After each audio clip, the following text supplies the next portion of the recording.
নবম শ্রেণী সামাজিক বিজ্ঞান ও ইতিহাস চতুর্থ অধ্যায়। আজকে আমরা দ্বিতীয় বিশ্বযুদ্ধ থেকে আলোচনা করব। চলো শুরু করা যাক। আর সবসময় বলি তোমাদের এমসিকিউ, এক কথায় উত্তর, সংক্ষিপ্ত প্রশ্ন, রচনামূলক প্রশ্নগুলো তো সবগুলো আমরা দেখে দেব। ভালো করে ভিডিওটা দেখতে থাকো। তো কিভাবে পড়লে সবচেয়ে বেশি ভালো হয় সেইভাবে তোমাদের সাথে আলোচনা করব। বলা হয় প্রথম মহাযুদ্ধে অবসান যেসব চুক্তি সম্পাদিত হয়েছিল, বিশেষত ভার্সাই চুক্তি, তার মধ্যে দ্বিতীয় মহাযুদ্ধের বীজ নিহিত ছিল। মানে বলা হয় প্রথম বিশ্বযুদ্ধে অবসানে যেসব চুক্তি সম্পাদিত হয়েছিল সেই চুক্তিটার নাম কি ছিল? ভার্সাই চুক্তি, বিশেষত ভার্সাই চুক্তি। তার মধ্যে দ্বিতীয় মহাযুদ্ধের বীজ নিহিত হয়েছিল। ভার্সাই কিসের মাধ্যমে দ্বিতীয় মহাযুদ্ধের বীজ নিহিত হয়েছিল?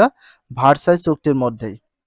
তাহলে এখন প্রশ্ন হচ্ছে দ্বিতীয় বিশ্বযুদ্ধের বা দ্বিতীয় মহাযুদ্ধের বীজ নিহিত হয়েছিল কোন চুক্তির মাধ্যমে? ভার্সাই চুক্তির মাধ্যমে।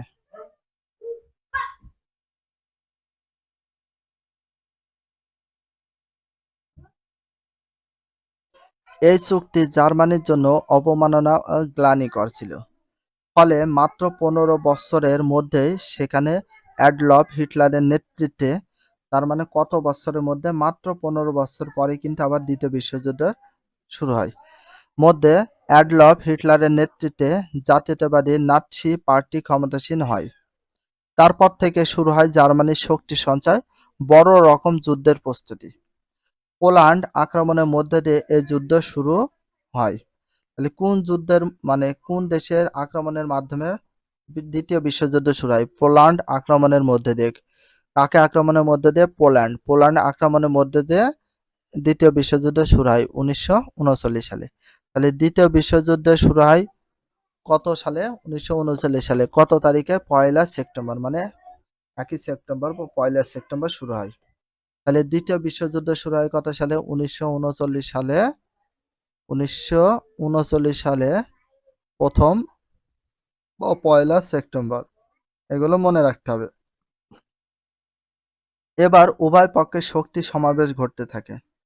জার্মানির নেতৃত্বে গঠিত অক্ষ শক্তি ছিল ইটালি ও জাপান। অক্ষ শক্তি বলতে কি বোঝায়? যে পক্ষ আগে থেকে আক্রমণ করে সেটাকে বলা হয় অক্ষ শক্তি। তাহলে সর্বপ্রথম আক্রমণ করেছিল ইতালি, আর তারপরে জাপান। মিত্র শক্তি হিসাবে ছিল ইংল্যান্ড। মিত্র শক্তি বলতে কি বোঝায়? এটা তো বোঝো, মিত্র শক্তি বলতে যে দেশকে সর্বপ্রথম আক্রমণ করে। মনে করো এখানে আমি আক্রমণ করছি, তাহলে আমি হচ্ছে ইতালি, জাপান। যাকে আক্রমণ করা হয়েছে তারা হচ্ছে মিত্র শক্তি। তার ভিতর আছে ইংল্যান্ড, রাশিয়া আর যুক্তরাষ্ট্র। 3টা দেশকে আক্রমণ করে। কে করে? ইতালি আর জাপান। দ্বিতীয় বিশ্বযুদ্ধে প্রথম ধাক্কায় জার্মানি একে একে ইউরোপের দেশ পোল্যান্ড, হল্যান্ড, নরওয়ে, ডেনমার্ক এবং ফ্রান্স দখল করে। তার মানে জার্মানি একে একে কয়টি দেশ দখল করে নেয়? প্রথমে হচ্ছে পোল্যান্ড করে, তারপর হল্যান্ড করে, তারপর নরওয়ে, ডেনমার্ক, তারপর ফ্রান্স। এই 5টা দেশ সর্বপ্রথম দখল করে নেয়। তারা পূর্ব দিকেও বিজয়াভিযান পরিচালনা করেছে। আক্রান্ত রাশিয়া, সোভিয়েত ইউনিয়ন যখন স্টালিনের নেতৃত্বে জার্মানি আক্রমণ রুখে দেয় এবং পাল্টা অভিযান শুরু করে, এই যুদ্ধে চার্চিলের নেতৃত্বে ইংল্যান্ডও প্রবল মনোবল দেখিয়ে প্রতিরোধ যুদ্ধে সফল হতে থাকে। তার মানে এই যুদ্ধে চার্চিলের নেতৃত্বে, কার নেতৃত্বে? চার্চিলের নেতৃত্বে ইংল্যান্ডও প্রবল মনোবল দেখিয়ে যুদ্ধ প্রতিহত করে। এই যুদ্ধ এদিকে মরণাস্ত্রের ক্ষমতা ও সংখ্যা বাড়িয়েছে, অন্যদিকে আফ্রিকা, এশিয়া স্বাধীন রাষ্ট্রের উদ্ভর পথ তৈরি করেছিল। তার মানে আফ্রিকার এশিয়ায় স্বাধীন রাষ্ট্রের উদ্ভবের পথ তৈরি করেছিল। যুদ্ধে ব্যাপক হারে তরুণীদের মৃত্যু হয়। বিধ্বস্ত ইউরোপে নারীদের কর্মজগতে প্রবেশের বাস্তবতা তৈরি হয়। এতে নারীরা ক্ষমতায়ন ও অধিকার প্রতিষ্ঠার পথও সুগম হয়। তবে যুদ্ধের ভেতর দিয়েও যুক্তরাষ্ট্র, তৎকালীন সোভিয়েত ইউনিয়ন, দুই পরাশক্তি হিসাবে আবির্ভূত হওয়ায় তাদেরকে ঘিরে নতুন দুটি বলয় তৈরি হয়ে পুনরায় বিভাজন, উত্তেজনা তৈরি করে। একে বলা হয় স্নায়ুযুদ্ধ। তাহলে স্নায়ুযুদ্ধ বলতে কি বোঝায়? তবে যুদ্ধের ভিতরে দিয়ে যুক্তরাষ্ট্র, তৎকালীন সোভিয়েত ইউনিয়ন দুই পরাশক্তি হিসাবে আবির্ভূত হয়, তাদেরকে ঘিরে নতুন দুটি বলয় তৈরি হয়, পুনরায় বিভাজন ও উত্তেজনা তৈরি করে। তাহলে বিভাজন ও পুনরায় উত্তেজিত তৈরি করে এই যুদ্ধকে কি বলা হয়? স্নায়ুযুদ্ধ বলা হয়। অবশ্যই ইম্পর্টেন্স, স্নায়ুযুদ্ধের বা কোল্ড ওয়ার বলা হয়। বা ঠান্ডা যুদ্ধ বা স্নায়ু যুদ্ধ বলা হয়। সরাসরি দুই পক্ষের যুদ্ধ না হলেও অস্ত্র প্রতিযোগিতা, অস্ত্র সজ্জা, উত্তেজনা চলতে থাকে। সরাসরি দুই পক্ষের কি যুদ্ধ না হলেও তারা অস্ত্র প্রতিযোগিতা করে, অস্ত্র সজ্জা করে, উত্তেজনা চলতে থাকে। বিশ্বের নানা স্থানে সশস্ত্র সংঘাত কখনো থামেনি। বিজ্ঞানী আইনস্টাইন দ্বিতীয় মহাযুদ্ধের অবসানের পর তিনি বলেছেন, তাহলে বিজ্ঞানী আইনস্টাইন কোন যুদ্ধের কথা বলেছে? দ্বিতীয় মহাযুদ্ধের অবসানের পরে তাই বলেছিল, যুদ্ধকে জয় করা গেছে, শান্তিকে নয়। যুদ্ধকে জয় করা গেছে উক্তিটিকার আইনস্টাইন, বা শান্তিকে নয়। The war is won but not peace, the war is won but not peace. এটা হচ্ছে কে বলেছে? বিজ্ঞানী আইনস্টাইন। তাহলে বিজ্ঞানী Einstein the war is won but not peace এই কথাটা কে বলেছে? বিজ্ঞানী আইনস্টাইন। কোন যুদ্ধের কথা উল্লেখ করে বলেছে? দ্বিতীয় বিশ্বযুদ্ধের। যুদ্ধকে জয় করা গেছে কিন্তু শান্তিকে জয় করা যায়নি, এটা বলেছে বিজ্ঞানী আইনস্টাইন। তো এটা খুবই ইম্পর্টেন্স, একটু ভালো করে দেখে নিতে পারো। দ্বিতীয় বিশ্বযুদ্ধের ভয়াবহ বিশ্ব বিবেককে যেন নির্বাক করে তোলে। কেউ কেউ পৃথিবীকে শান্তির নিরাপত্তা নিশ্চিত করার লক্ষ্যে নতুন করে আন্তর্জাতিক সংস্থা গঠনের প্রয়োজনীয়তা অনুভব করেন।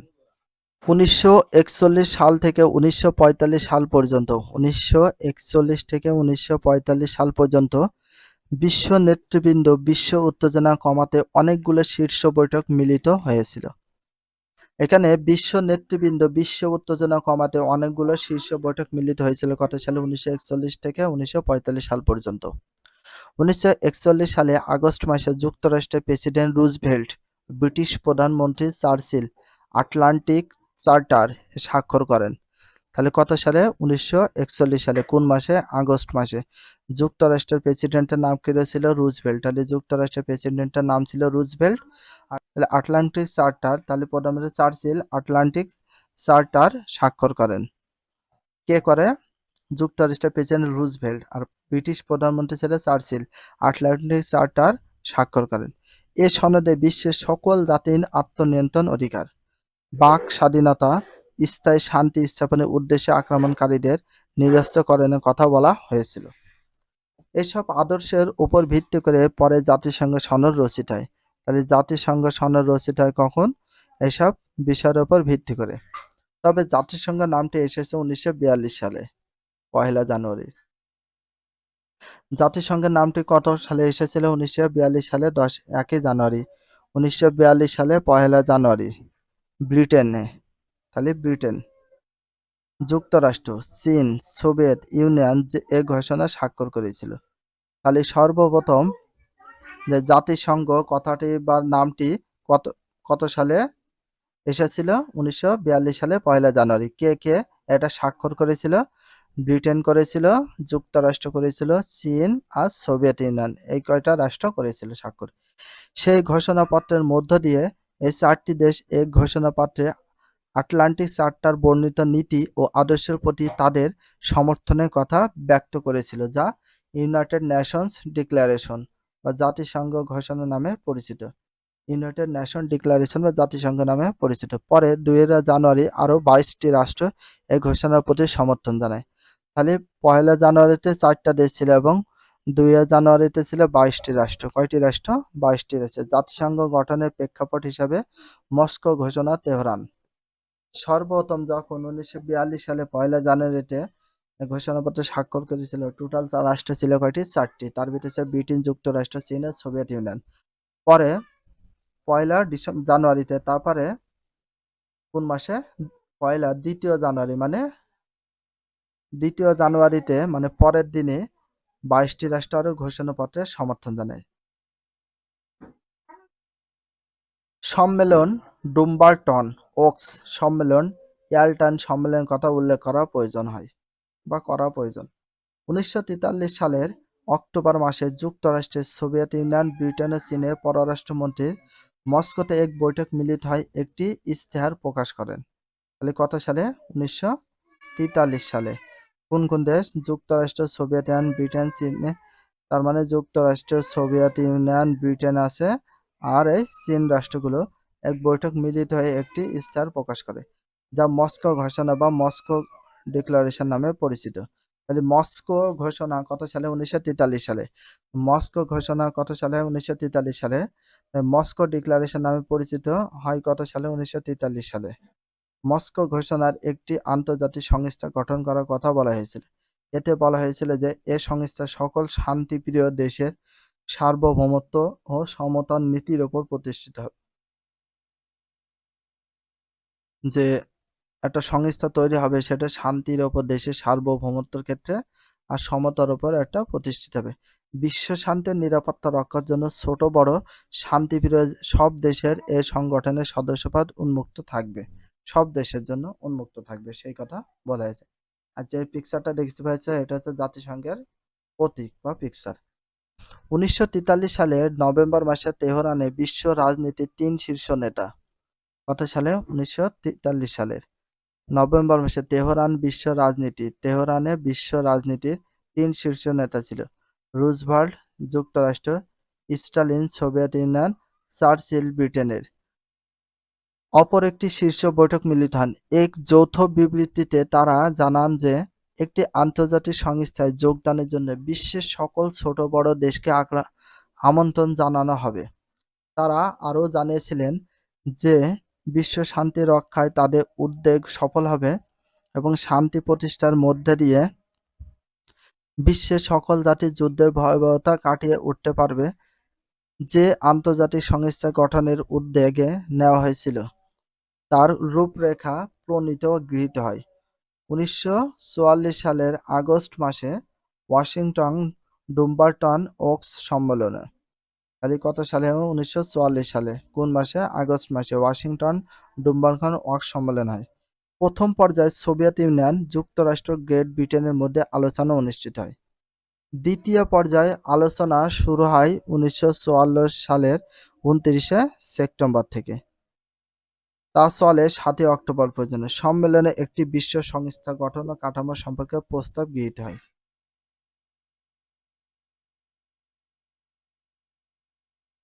সম্মেলনে বিশ্ব সংস্থার নামকরণ করা হয় সম্মিলিত জাতিপুঞ্জ। তাহলে বিশ্ব সম্মেলনের সংস্থার নামকরণ করা হয় সম্মিলিত জাতিপুঞ্জ বা জাতিসংঘ, সম্মিলিত জাতিপুঞ্জ বা জাতিসংঘ। সম্মেলন সিদ্ধান্ত হয় যে বিশ্ব সংস্থার 4টি শাখা থাকবে। তাহলে এখানে বলা হয়েছে সম্মেলনের সিদ্ধান্ত হয় যে, তার মানে বিশ্ব সংস্থা বা জাতিসংঘের কয়টি শাখা থাকবে? জাতিসংঘের টোটাল 4টি শাখা থাকবে। সকল সদস্য রাষ্ট্র নিয়ে সাধারণ সভা, 11 সদস্য বিশিষ্ট নিরাপত্তা পরিষদ, আন্তর্জাতিক বিচারালয়, একটি সচিবালয়, নিরাপত্তা পরিষদ গঠনে স্থায়ী ও অস্থায়ী সদস্যের প্রস্তাব করা হয়। বলা হয় 25টি দেশ স্থায়ী সদস্য।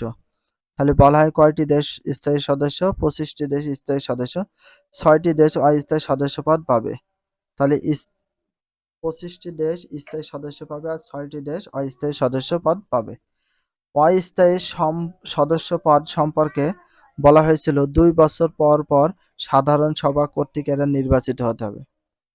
ডুম্বারটন ওকস পরিকল্পনাকে বাস্তবে রূপ দেওয়ার জন্য 1945 সালের ফেব্রুয়ারি মাসে তৎকালীন সোভিয়েত ইউনিয়ন ইয়াল্টায় একটি শীর্ষ সম্মেলন অনুষ্ঠিত হয়। এতে যোগ দেন রুজভেল্ট, স্টালিন, চার্চিল। ওই সম্মেলনে বৃহত্তর 5টি শক্তি যুক্তরাষ্ট্র, সোভিয়েত ইউনিয়ন, ব্রিটেন, চীন, ফ্রান্সকে ভেটো ক্ষমতা দেওয়া হয়। তারা এমন সিদ্ধান্ত দেন যে শান্তি ও নিরাপত্তা নিশ্চিত করার স্বার্থে দ্রুত প্রস্তাবিত আন্তর্জাতিক সংস্থাটি গঠন করা হবে। ইয়াল্টার শীর্ষ বৈঠকের সিদ্ধান্ত অনুযায়ী একটি সনদ রচনা করার জন্য যুক্তরাষ্ট্রের সান ফ্রান্সিসকো শহরে, তাহলে যুক্তরাষ্ট্রের কোন শহরে? সান ফ্রান্সিসকো শহরে 1945 সালে 25শে এপ্রিল থেকে 26 জানুয়ারি একটি সনদ রচনা করা হয়। জুন 50টি দেশের প্রতিনিধিত্ব মিলিত হন। কয়টি দেশ? 50টি দেশ প্রতিনিধি মিলিত হন। 26শে জুনে কয়টি দেশ অনুমোদিত হয়? 26শে জুনে হয় 111টি। তাহলে 26শে জুনে কয়টি হয়? 111টি। 26শে জুনে কয়টি হয়? 111টি ধারা সংবলিত সনদটি অনুমোদিত হয়। তাহলে সংবলিত সনদটি অনুমোদিত হয় কয়টি ধারায়? 111টি। কত জুন? 26শে জুন। তাতে বৃহত্তর পঞ্চশক্তি ভেটো ক্ষমতা স্বীকার করে নেওয়া হয়। তবে সর্বসম্মতভাবে সনদটি স্বাক্ষরিত হয় সে বছর 24শে অক্টোবর।